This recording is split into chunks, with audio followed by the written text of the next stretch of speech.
ñi nga xam ne ñoom ñooy waa FRAPP daal di woote ab manifestation samedi ak dimanche samedi ñu woote fi nga xam ne rek moom mooy terrain HLM Grand Yoff en face stade Léopold Sédar Senghor waaye itam dimanche ñu woote fi nga xam ne rek moom mooy devant la maison de Ousmane Sonko à la cité Kër Gorgui. Gis nañ conférence de presse bi nga xam ne waa FRAPP def nañ ko tey at ñi nga xam ne ñoom ñooy waa Amnesty ñu daal di comme niñ koy defee rek à chaque fois daal di interdire li nga xam ne rek moom mooy manifestation yi comme motif nag joxe trouble à l'ordre public at yeneen ak yeneen yi ciy topp dem nañ sax ba léegi xale yi sax tàmm nañ xam nañ à chaque fois bu ñu interdire yan motif la ñuy joxe Ousmane ban jàngat nga am ci loolu comme que à chaque fois rek ñu daal di interdire préfet daal di interdire li nga xam ne rek moom mooy manifestation yi. waaw donc jàngat bu ñu ciy am rek mooy day remettre en question li nga xamante ni moom mooy état de droit bu ñuy wax à chaque fois parce que état de droit moom manifester ñu ànd c'est-à-dire que il faut que nit ñu comprendre que lenn. mooy manifestation nekkul tàggoo mais yëgal la. yëgal c'est-à-dire que lettre d'information ngay bind pour yëgal préfet. ni ko damaa bëgg def manifestation jour nangam heure nangam. moom mu accompagner la mais léegi nag ba ñu ba Sénégal léegi da ngay tàggoo manifestation. ba pare ñu bëgg ñu gëmloo que ni état de droit lañ nekk loolu vraiment problème la quoi. et que beneen bi mooy des fois da ngay dégg ñenn ñi nga xamante ni soi-disant dañuy dox jàmm nee nañ période bu ñu nekk nii kenn waru cee manifester parce que nangam ak nangam ak nangam mais loolu tegul fenn c'est-à-dire que manifestation amul période. France ba gilets jaunes yi di manifester bay taal yenn auto administration yi si moment boobu ci lañ gën a marché. États-Unis ba ñuy attaqué Capitole ñu am problème sécurité si la nit ñi gënoon marche kon yaakaar naa ni marche amul période dans une démocratie kon loolu waxul naka sax nag la naan période bii kenn waru cee marche en 2011 ba ñuy rey fii manifestation yi du moins chaque jour nit ñi dañ doon wàcc place de la nation pour manifester kon toog fii naan période bii du période manifestation loolu yaakaar naa ni nekkul wax bu nit mën a dégg d'autant plus que aussi ci période bi sax la ñu war a gën a mën a manifester parce que non seulement ki nga xamante ni moom moo yor lenge yi nangul génn wax kenn xamul fu mu jëm ak fu mu warul jëm non seulement moom mi nga xamante ne warta bokk moom mooy tànn ñi nga xamante ne ñoo war a bokk ça veut dire que kon bu ñu manifesté wul Sénégal lan la ñu war a def toog suñu kër yi croisé xaar Macky Sall def lu ko neex c'est-à-dire que mënuñu nekk ci loolu et que Sénégal mënul continuer noonu à chaque fois ay préfet yi nga xamante ni heure bu ñu bindee manifestation ñoom ñooy toog seen i bureau ni non lii mënul nekk li ça veut dire que dañoo dépassé période boobu noonu wala ay seede yàlla dañoo dépassé ci période bi nga xamante ni ay nit dañuy toog seen bureau naan non lii day am lii du am ça veut dire que il faut que justice ça veut dire que Sénégal xam nga mooy problème principal mooy en réalité dañoo nekk dans le despotisme mooy exécutif moom mooy jël pouvoir yëpp boole ko ci boppam mu benn pouvoir mooy muy exécutif actuellement législatif doxul judiciaire bi waxi noppi benn pouvoir moom mooy ordonné ñeneen ñi di exécuter et que loolu nag bu amee problème yi nii lay jur et que bu ñu demee aussi ba instant bu noonu surtout ñu gis ni am na yenn presse yi nga xam ne dañ cee collaborer ci loolu noonu parce que il faut que nit ñu comprendre que ni da ngay dégg ñu naan presse quatrième pouvoir la mais presse jamono ji moom mooy premier pouvoir loolu bind naa ci benn article ma ni il faut que ñu xam ni la presse ne doit pas être contre le pouvoir ni pour le pouvoir mais il doit être un contre-pouvoir elle doit être un contre-pouvoir parce que presse dafay war a nekk pas pour jàppale pouvoir wala pour jàppale opposition mais dafa war a nekk di def li nga xamante ni moom mooy nekk di am parce que tey mënuñu concevoir tey supposons yéen ngeen nekk fii nii buntu cité Aline Sow am ay manifestation ay nit dafa taal ngeen yéen doon ko wane te Sénégal nag jamono ji loolu la ñuy nekk di dund ay presse yoo xam ne ni zone bu ñu nekk dañ koy taal ñu ni noonu jàmmaa xew ci dëkk bi c'est-à-dire que il faut que tamit ñu bàyyi xel nit ñi ñuy foowee c'est-à-dire que mënuñu nekk Sénégal sa buntu kër di tàkk yow nga doo génn doo ci wax mais bu yàggee sa kër lay dugg kon nañu bàyyi encore une fois nit ñi manifester parce que c'est un droit constitutionnel suñu constitution moo ñu may à ce que ñu manifester bu fekkoon constitution bi moom mi nga xamante ni dafa bëgg a def troisième mandat constitution may ko te pourtant mu ngi koy forcer waaw masam ak ñun ñi nga xamante ne constitution moo ñu may à ce que ñu marche kon nañ ñu bàyyi ñu marche et comme ni ko Guy Marius Sagna waxee ak la FRAPP ak Amnesty International ça veut dire que lu tax ñu war a génn manifester mooy comme li nga moom nga expliqué sànq Ismaïla Madior Fall joxul benn condition bu valable bu war a mën a tax ñu gis ni kër Ousmane Sonko dañ ko war a barricade kon noonu lay tabaskee wala du tabaski. est-ce que sa famille bi dinañ jënd yére. voilà mi ngi noonu kon ça veut dire que. il faut moom que tamit est-ce que xaram sax ñëwagum na. mi ngi noonu kon il faut que ñu xam ni Ousmane Sonko. non sérieux question yooyu yëpp war nañ ko ci mën a posé parce que Ousmane Sonko citoyen sénégalais lañu. mais puisque mi ngi ci dëkk bi dawul laqatuwul mais yaakayti dañ ubbi barrières yi. déjà dañoo pri instant bi nii cité kër góor gi domaine privé la léegi boo fay dem sax dal la laaj foo jëm léegi liberté de circulation dañ ko xañ sax nit ñi ci biir cité kër góor gi léegi yooyu yëpp nit ñi di teg seen bët ba pare soo jugee di manifester naan période bi nekkul période manifester man lu may wax souvent rek nga Sénégal xam nga la moo tax jàmm du fi gaaw am te man goo mën a jàmm dina am xam nga la moo tax parce que ñi nga xamante ne ñoom ñooy jox jàmm nanguwuñu wax dëgg bi ça veut dire que gis nga nit soo bëggee jàmm am réew mi de boo waxee dëgg ñu tëj la da ngay laal fuy metti xam nga la moo tax ma nit soo bëggee jàmm da ngay laal fuy metti mooy Sénégal dafa am lu fi xew am ñaar ñu jotee il faut nga am kenn ku tooñ am koo xam ne tooñul wolof ñaay nee na ku bëggul kenn mer naafiq ngay doon maa ngi jégalu si kàddu gi xam nga lan moo tax parce que ñaar ñu xuloo am na ko tooñ il faut nga ni yow yaa tooñ yow yaa nekkul ci dëgg et que nag boo fekkee ni yow fépp foo dem da ngay jéem a convaincre kooku wala da ngay jéem a ànd kooku mais loolu mooy hypocrite et que nag Sénégal dafa am li nga xam ne moo fi nekk di xew mooy dañoo gis ni Ousmane Sonko ay droit am nuñ ko séquestré nuñ ko bafoué dafa ëpp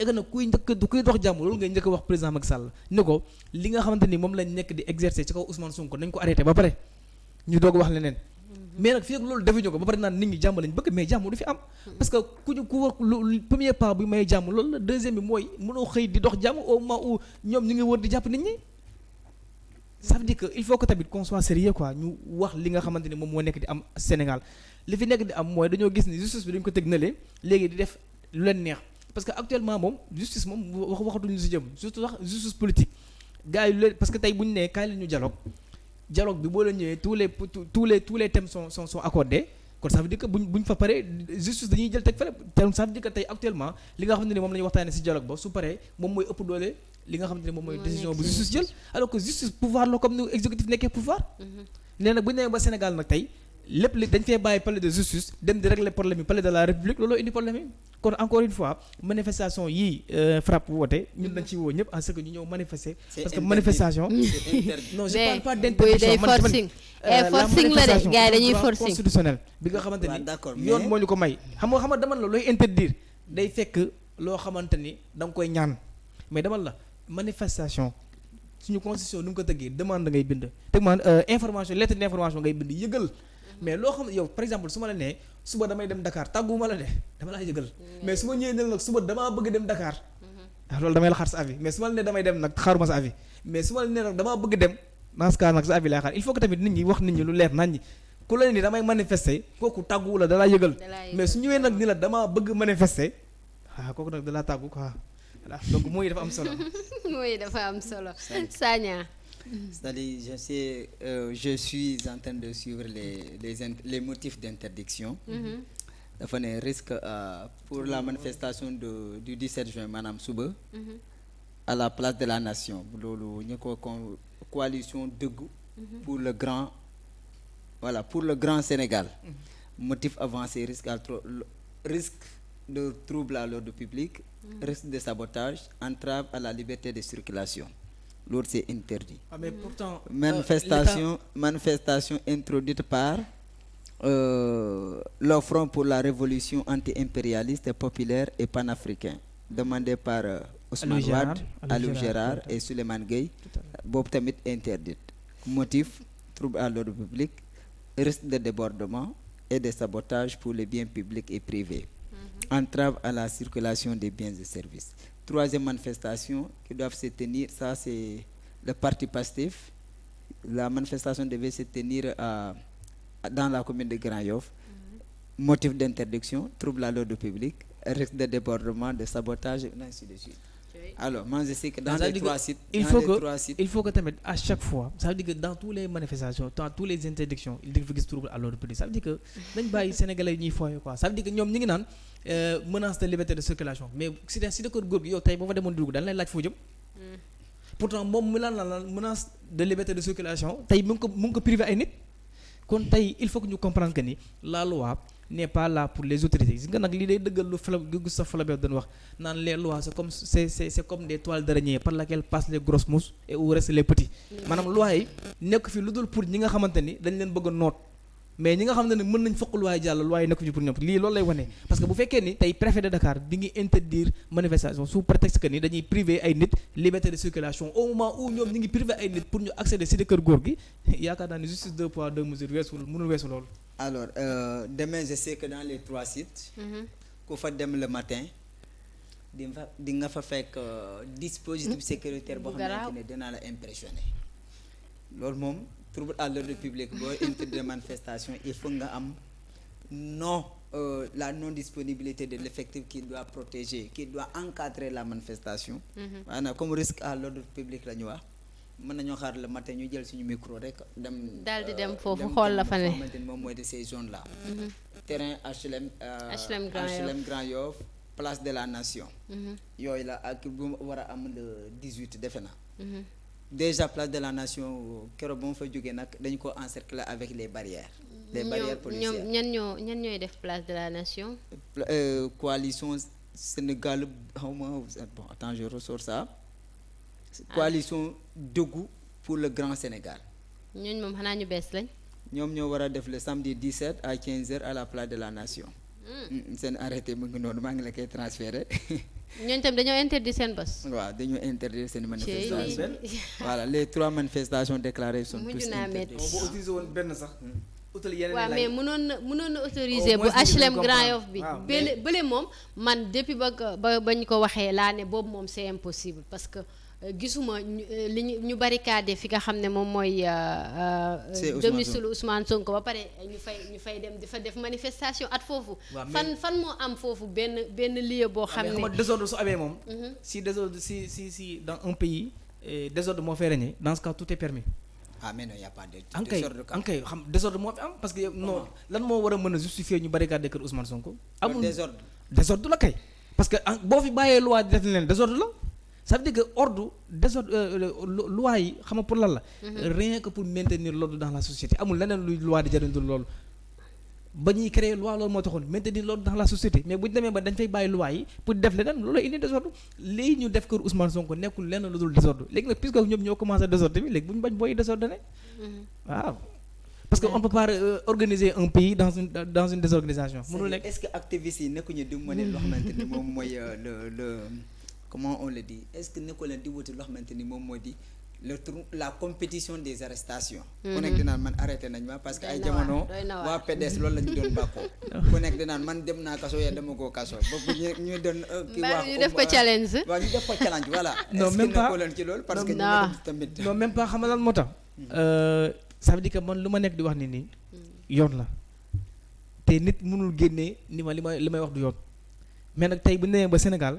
boo waxee yoon ñu jël la teg la ci yoon kon nañ xoolaat yoon boobu noonu ba xam yoon la. yoon waaw parce que lu may wax nii yoon la quoi parce que droit la. loolu yëpp constitution bi moo ko tënk. léegi bu fekkee ne nag léegi boo waxee li constitution bi wax dañ lay jël teg la ci yoon. nañ xoolaat ci yoon mu lay teg ba xam yoon boobu non man Ousmane je suis d'accord avec toi parce que autoriser li nga xam ne moom mooy manifestation. du am débordement ngeen ñëw wax li ngeen di wax dem ñibbi loolu jàmm la. ak salaam te Guy Marius Sagna bi mu koy wax ce matin mi ngi naan ñoom jàmm lañ bëgg. nee nañ képp kuy ñëw na nga sañse ba jekk nee na la na nga sañse ba jekk nga parfum wu te xam ne xeex amu fa. dóorante amu fa dara ñi tagalu. cela veut dire que ne. donc ñoom jàmm lañ woote dañuy mobiliser wu toog. waxtaanee li nga xam ne moom moo xew ci réew mi ndaxte gis naa sax waa F24 ñoom aussi annoncé li nga xam ne moom mooy dialogue du peuple bi nga xam ne war nañ kaa amal le 19 à 15h fi nga xam ne moom mooy cité kër góor gi lañ ko war a amalee donc siège bu Bougane Gueye Dany bi donc loolu au moins ñu autoriser leen ñu ñëw def li ñuy def mu jeex loolu mooy jàmm de man de je pense que ne loolu mooy jàmm ji parce que tamit interdire aussi yow nga ñëw ne da ngay forcer boobaa arrestation dina amaat. te dégg naa fële moom bëri na nit élément tellement que. en réalité. gouvernement bi jamono ji il faut moo ñu bëgg a dicter la pensée unique mooy Macky Sall moo woote dialogue keneen dootul dialogue Macky Sall mooy def lii keneen dootul def ça veut dire que il faut que ñu comprendre que dans une démocratie. l'opposition constitution si boppam moo ko garantir. mais ñun fan lañ njëkkee def faute mooy ba président Macky Sall faloo ni je vais réduire l'opposition dans sa plus simple expression et que ñu bàyyi ko fi. fa la ñu waree xamante ne ni ñun xamuñu sax lu ñuy jiite parce que ki nga Macky Sall moo njëkk a teg nele constitution bi parce que opposition constitution moo ko garantir pour mu exister dans une démocratie. vraiment kon moom bu ñëwee ni je vais réduire l'opposition à sa plus simple expression kon moom moo njëkk ñàkk respecter constitution bi. alors Sali une chose est claire. vas-y. c'est que à l'heure actuelle. boo xoolee ces jeunes là n'ont plus peur de la prison. da ngeen nekk yendu cave. ñu arrêté nit bu ñu ko libéré. day jubilé gis nga buy jubilé ñeneen ñi ko naan noonu nanga ma ne leen bu leen sonal seen bopp de maa ngi dem ñëwaat. maa ngi ñëwaat buy am demee manifeste ñu ragalatuñu prison. non. derrière du cave rek nga xool. ah mais est-ce que xam nga loolu la. maintenant loolu c'est démystifié c'est-à-dire dañoo pousse nit ñi ba ragalatuñu prison. ay jamono nag moom lay wax moo tax man est-ce que xam na loolu est-ce que xam na lan moo ko waral léegi ragalatuñu takk der yi. moom fa laa jëm moo tax mën na ko xam. c'est ça qui est bàyyi ma expliquer la xam d'accord naa di dafa dangereux xam nga dañuy wax ni quand le mystère disparaît le respect disparaît. gis nga bu njëkk soo daan gis police ak gendarmerie yow loolu daan njëkk xel yow sa xel su loolu daan njëkk dem rek mooy jox leen cër quoi fexe leen delloo seen àq ak seen yelleef tey lan moo nekk devise police dans l'honneur au service de la loi mais est-ce que tey seen conférence de presse bu ñu mujj def loolu lañ def defuñu ko. beneen bi mooy bàyyi ma xam explique foofu mu leer beneen bi mooy lu tax ma ni quand le mystère disparaît le respect disparaît yow tey bu njëkk Sénégal ku ñu fi daan convoqué ni la dañ laa convoqué police wala gendarmerie suba boo moytul say mbokk yi bay xëy ànd ak yow. parce que tellement que mystère bu nekkoon ci police ak gendarmerie tellement que mystère bu nekkoon ci section de recherche mais léegi mystère boobu moo dem ba dañ gis nga tey jii nii ci régime républicain yi mooy ci Abdoulaye Wade ak Macky Sall ci la Sénégalais yi bëri xam yenn corps yi nga xam ne dafa exister ci police ak gendarmerie am na ñoo xam ne ci lañ xam ne que ni GIGN ndekete am na ci police ci gendarmerie am na ñoo xam ne ci lañ xam ne BIP exister na ci police am na ça veut dire que tous les corps sont exposés d'or waaw mais nan lañ mën a respecter ñooñu parce que ñoom ñoo leen exposé d'or léegi da ngay romb si biir foo romb gis fa police ak gendarmerie finalement da ngay dem ba aboutir si ñoom et que loolu moo ñu dal nag. maintenant je poursuis là-bas est-ce que à l'époque y avait am na ku ma laajoon mu ne ma yéen on constate que les jeunes Casamance sont fougueux ma ne ko c'est dû à leur vécu.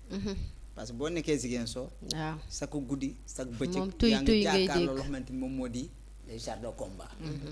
fii amu fi woon. Puis je pense que c'est à partir de 2014 que le président a commencé à sortir les chars de combat 2016. Les chars de combat de gendarmerie ñu doté leen de chars de combat xamante ne après dañu commencé di stationner partout. ma ne ça c'est un antécédent précédent et dangereux parce que askanu Dakar war ñu leen miin loo xamante ni moom mooy ces matières comment ça ces armes lourdes. dafa baaxul. arme loolu dafa nekk loo xamante ni nit bu ko gisee rek war na ko mën a dissuader. mais bu ko gisee 1 2 3 rek dootu koo ragal. parce que la situation elle est comment nous qui venons de la Casamance par exemple. 98 on a vu ce qui s'est passé en Guinée-Bissau. Guinée-Bissau dañ fay def ay bombardement nga toog fi nga dëkk ngay dégg ay bruit da ngay dem ba dootoo ko ragal. maintenant fii tamit gars dañoo démystifier maintenant ces armes lourdes là ba Sénégalais amatuñu foo xamante ni moom mooy tiitange bu ñu ko gisee. loolu benn moment donc nga naroon may Sénégalais choix boobu comme par exemple bu fekkee ne dañuy def ay gar am na ñoo xamante ni foire dañu ko daan gisee. ay jamono bu dee foire internationale dara xam nga am da ngay gis école yu bëri dañuy daw di dem ji. di dem di visiter le stand de la gendarmerie le stand des forces armées. dañuy am choix bu ñu gisee matériel ñu leen di expliquer. mais foire passée. gars da ngay dem kii le stand des forces armées. avec de la gendarmerie des forces de sécurité. mais gars bu ñu fa demee sax du ñu fa taxawaalu. défilé ay temps engouement bu mu daan am nit ñi engouement bu ñu ci daan am. mais dem na ba wàññeeku. xëy na léegi nag ñu fay gën a jëm loo xamante ni moom ñu fay gën a dem sans l'escorte des politiques parce que bu défilé amee yow boo nekkee maire. da ngay louer say car nga dugal fa say nit nga jox sol leen say t-shirt ngeen ànd dem mais ñu xamante ni par volonté li ñuy jug pour dem xool loo xamante ni moom mooy suñu armée loolu dem na ba wàññeeku. gis nga dañoo war a wàññi lu fa nekkoon ci mystère loo nga xam ne moo fa nekkoon te nit ñi xamuñu ko woon. léegi nit ñi moom lañ xam. léegi amatul mystère police ak gendarmerie amatul mystère. tout est d'or léegi boo génnee lépp ngay fekk ci biti mais kon looy xooli ci. donc suñu pouvoir là-bas ils ont échoué là-bas parce que la prison vraiment dañ ko démystifier ba nekkatul loo xamante ni nit ragal na ko te loolu vraiment dafa war a nekk le dernier rempart. loolu moo tax ma ne leen ñoom terrorisme boo ko déggee da ngay daan tiit. waaye léegi bu ñu la nee terroriste nga ne bi ngay dégg booy ñu naan on s'en fout de ça nañ ñoo traité de terrorisme nañ ñoo traité de lu ne mais loolu dafa baaxul su gouvernement loolu moo tax ma ne ce gouvernement là c'est arrivé à un niveau comment ça s'appelle peut-être ñoom mën nañ ko jàppee rigueur mais de leur fort intérieur ils savent très bien que lu ñu nekk di teg ci kaw askan wi wala du ñu qualifier la population du Sénégal mais vraiment ñoom ñoo gën a xam ni ils ne méritaient pas ça depuis lan nga daan dégg léegi force spéciale. force spéciale bu sa mbokk mën na nekk militaire mën na man musuma du gis sa force spéciale. maintenant léegi askan wi léegi la population civile ñoom ñooy force spéciale. ñu jógee ci loolu ñu ne commando. voilà ñu sa mbokk bu nekkee militaire mu nekk ci commando. tu es fier de lui. parce que nga xam ne ñii bu yow boo tëddee di nelaw ñoom ñoo nekk fële. même tenue di bi am sax le courage. maintenant ñu jógee ci commando ñu ne force occulte depuis 2021 force occulte mooy du ki nga xamante ni kenn xamul lan la kenn xamul fu mu ne. loolu ci gouvernement bi la gën a jekk. voilà alors force occulte bu ñu ko waxee ñu ne ba léegi ñu ngi ci biir Sénégal. te ñeneen di wax ni il y a des cellules dormantes ainsi de suite de gauche à droite di tiital askan wi am na loo xamante ne boo ko war a wax da ngay éviter ba ne paniquer loolu la population. parce que yow quand tu pousses maintenant la population à paniquer mais loolu dafa baaxul. léegi notre gouvernement ñoom finalement si yooyu la ñu dugg force spéciale force occulte commando maintenant bientôt aussi ils vont sortir d'autres termes boo xamante ni mën naa dépasser maintenant yooyu. peut-être bientôt aussi la population civile ñu la qualifier leen les GIGN les GIZ. ainsi de suite de kenn xamul. xoolal kon léegi dañoo war a 4 avril défilé 4 avril jotee gis nga li ñuy wane. ay drone ay lan nu mu ko si waxatee sax drone lacrymogène yi. man gisuma ko sax te gis nga ces drone lacrymogène. après nit ñi am na y a des gens qui ont fait des montages ñu ne la Chine utilise des drones pour arroger et nourrir la Chine. Les Sénégal utilisent des drones pour bombarder pour tirer sur pour jeter des grenades lacrymogènes sur la population.